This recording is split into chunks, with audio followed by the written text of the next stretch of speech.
परिस्थिती किती भयानक असू दे, वाईट असू दे, त्या वाईट परिस्थितीमध्ये देवाचा गौरव करण्याची संधी आम्ही शोधली पाहिजे.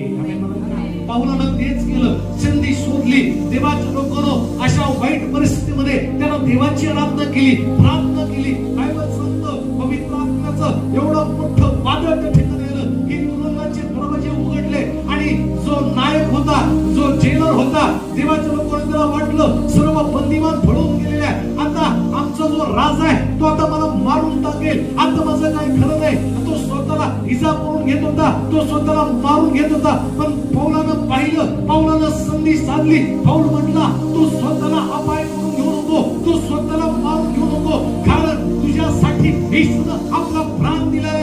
देवाच्या लोकांना पौलानं संधी साधली, सुवार्ता सांगितली, देवाचं वचन गाजवलं आणि बायबल सांगतं